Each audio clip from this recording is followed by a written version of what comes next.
It was the early 2000s. The internet was still new.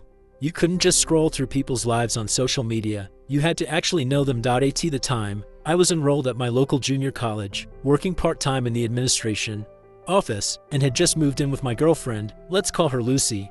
We were young, broke, and completely in love. Sharing rent seemed practical and romantic at the same time. One night, Lucy told me she'd invited a friend from one of her classes over for a game night. Seemed harmless, so we set up the table, invited a few other people, and made it a low-key party. That's when I met Sarah. Turns out, we went to the same high school. We weren't close back then, but I remembered her as someone who was kind, soft-spoken, a little artsy. She fit into our friend group effortlessly, and after that night, she became a regular fixture at our place for dinners, movies, late night study sessions. But there was one part of Sarah's life that didn't quite fit. Her boyfriend, Jay. He came over a few times, maybe 2 or 3. And every single time, it was like someone had thrown a wet blanket on the whole evening. He didn't talk, didn't laugh, didn't engage. He'd just sit on the couch, arms crossed, like he was doing Sarah a favor by being there.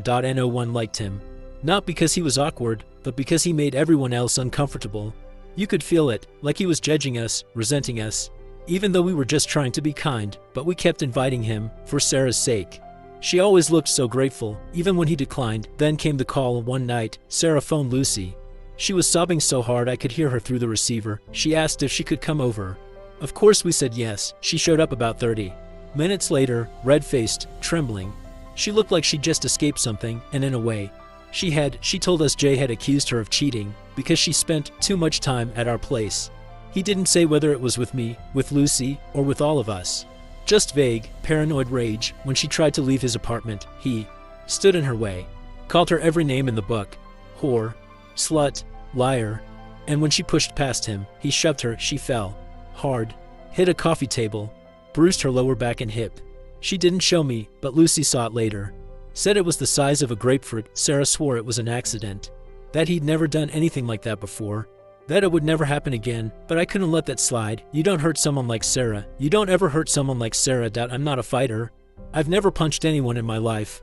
I'm a big guy, sure, but I've always believed in solving problems with words, not fists. But that night, I couldn't sleep. My jaw was tight, my fists clenched. I kept replaying the moment she walked into our apartment, crying, flinching at shadows. That was when the idea hit me. See, working in the administration office at the college came with a certain kind of access, student records, schedules, billing, info, all of it. I didn't have to fight Jay. I just had to outsmart him, and I knew exactly how. The deadline to drop or add classes was coming up. After that date, changes required official approval. So I logged into the system and looked Jay up. It wasn't hard. I already knew his name and what department he studied in. A few keystrokes, and there it was, his student ID, his schedule, and the golden ticket, his enrollment status. And here's where it got dark. Jay was a foreign student.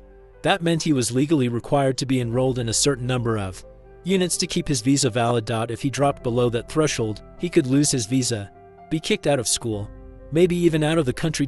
So on the very last day of enrollment adjustments, I picked up the dedicated admin phone, completely untraceable, and I made the call. One by one, I dropped every single class he was registered for. Then, to make sure he couldn't fix it easily, I added every course I could find that had an extra lab or materials fee. Why? Because at our college, if you owed the school money, even just $50, you couldn't access transcripts, grades, or make changes to your schedule. In one afternoon, I'd reduced Jay to a non-student with several $100s in mystery fees. He'd never approved. I didn't say anything to anyone, not even Lucy. I didn't want it traced back. So I just waited, but karma has a funny way of revealing itself. The next week, Sarah came home with a story. She still shared a Tuesday English class with Jay, or she was supposed to. That day, she walked in, and there was some new guy awkwardly standing in the back because there weren't enough seats. The professor raised an eyebrow, scanned the room, and said, "Someone here isn't registered. Let's take roll." And guess his name wasn't on the list. Jay. He argued. Said it was a mistake. That he was definitely enrolled. The professor shrugged. Not according to my records. And that was it. Sarah never saw him in that class again. And me, I just smiled to myself and went on with my day. I wish I could tell you what happened next. Whether he got deported, kicked out of school, forced to leave the country. But I didn't follow up. I couldn't. The risk of being caught was too high. A few months later, Lucy and I broke up. Life moved on. Sarah drifted out of our lives, but a while after, curiosity got the best of me. I pulled up Jay's student file, all those paid fee classes. Gone, every regular class. Still gone. He wasn't registered for anything. He was gone. Maybe he transferred. Maybe he gave up. Maybe he got sent back home. I'll never know. But I do know this: Sarah never had to see him again. Never had to sit in a classroom wondering if the guy who shoved her was behind her, watching. And that's enough for me. In one phone call, I shattered the illusion of control he thought he had. No yelling. No fighting. Just one quiet act of justice.